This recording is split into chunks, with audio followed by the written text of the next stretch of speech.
Shalom, Bapak Ibu yang dikasihi Tuhan. Selamat pagi.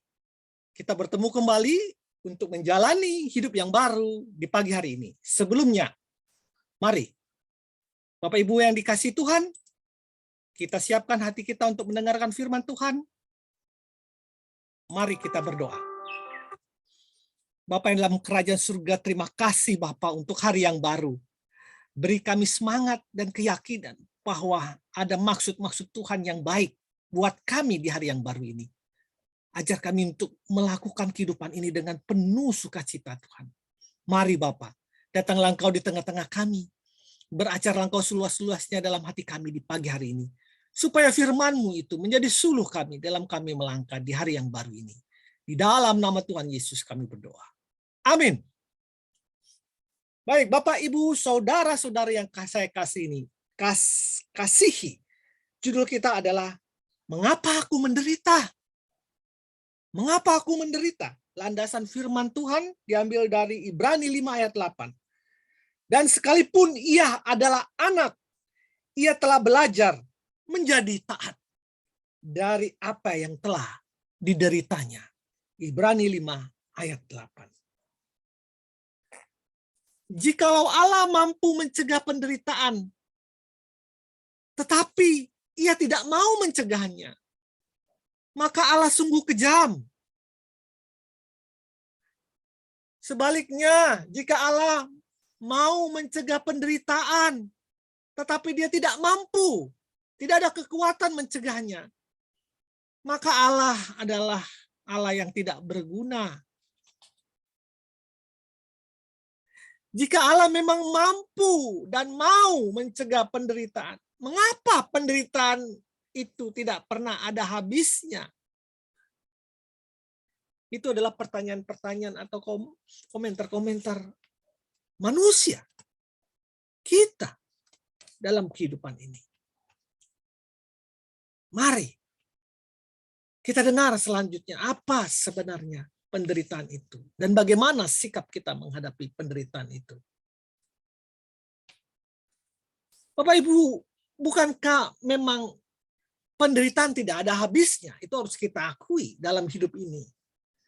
Saat ini kita menghadapi pandemi COVID-19 sudah 2 tahun dan sudah merenggut hampir 6 juta orang meninggal akibat COVID-19 ini. Penderitaan di mana-mana. Tangisan di mana-mana.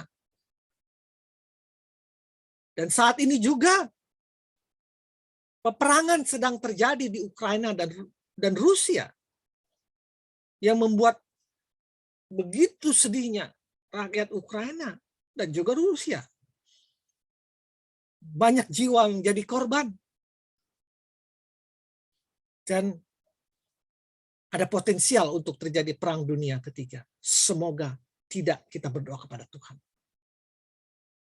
Terjadi gempa bumi, longsor, banjir di Serang. Pembunuhan, penculikan, dan sebagainya. Penderitaan juga singgah ke rumah tangga, ke rumah-rumah. Terjadi kanker, stroke, lumpuh dalam keluarga. Juga belum lagi pemutusan hubungan kerja saat ini. Kebangkrutan, perceraian, pertengkaran, kebakaran. Di mana-mana ada penderitaan. Mengapa? Mengapa kita menderita? Tentunya jangan kita menjawab, oh ini karena dosa. Bukan. Bukan selalu karena itu. Yesus mengatakan pada murid-muridnya, pada waktu murid-muridnya menyatakan, kenapa orang ini buta? Maka Yesus menjawab, bukan karena dosa orang ini, juga bukan karena dosa orang tuanya.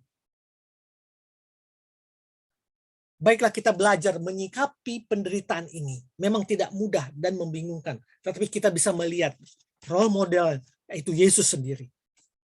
Yesus pada waktu dia menderita, waktu dia memikul salibnya, waktu dia dihina dan diludahi, bahkan dibunuh di kayu salib untuk menebus dosa kita. Dia menjalani tahap demi tahap penderitaan itu dengan diam dan dengan rela hati, dengan pasrah kepada Allahnya. Sebenarnya dia sebagai Allah, dia bisa melepaskan kesakitan yang dia derita itu. Tetapi dia memilih menjalaninya. Karena dia tahu bahwa ada satu hal yang besar yang Allah sediakan. Dia tidak menyerah pada penderitaannya. Dia tidak marah-marah kepada Allah Bapa. Atau dia tidak putus asa akan hal ini. Tetapi dia menjalaninya dengan kerelaannya, tabah dan tekun karena proses penderitaan itu. Bapak Ibu, pada sikap Yesus itu ditulis dalam Ibrani 5 ayat 8. Dan sekalipun ialah anak, ia adalah Allah, ia adalah Bapa. Ia telah belajar menjadi taat dari apa yang telah dideritanya. Ibrani 5 ayat 8. Bahkan taat sampai mati di kayu salib.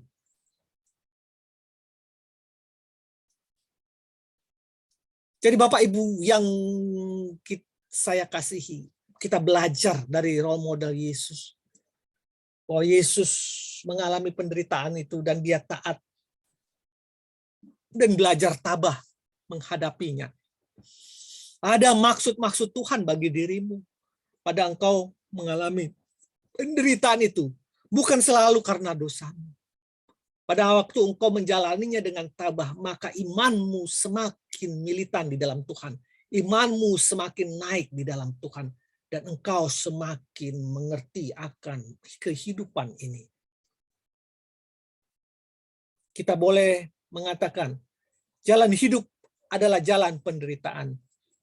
Jalan manapun yang kita pilih dan tempuh, selalu ada penderitaan. Hidup bagaikan roda pedati, sekali di atas dan sekali di bawah. Jika roda itu selalu di atas, berarti roda itu mandek. Memang penderitaan itu terasa masam. Kita tentu lebih menyukai kehidupan yang serba manis. Tetapi bukankah hal ini juga menunjukkan bahwa tidak semua jeruk itu manis? Ada yang asam. Dan tidak semua sirsak itu asam. Di situ juga terdapat rasa yang manis. Ayub pernah bertanya secara retorik pada waktu dia merasakan pertanyaan mengapa dia menderita dalam hidupnya. Maka dia mengatakan sendiri di Ayub 2 ayat 10. Masakan kita hanya mau menerima apa yang baik dari Allah, sedangkan kita tidak mau menerima yang tidak baik dari Allah. Atau sedangkan yang tidak baik kita tolak. No. Yang baik dan yang tidak baik kita harus jalani. Ada maksud Tuhan di situ.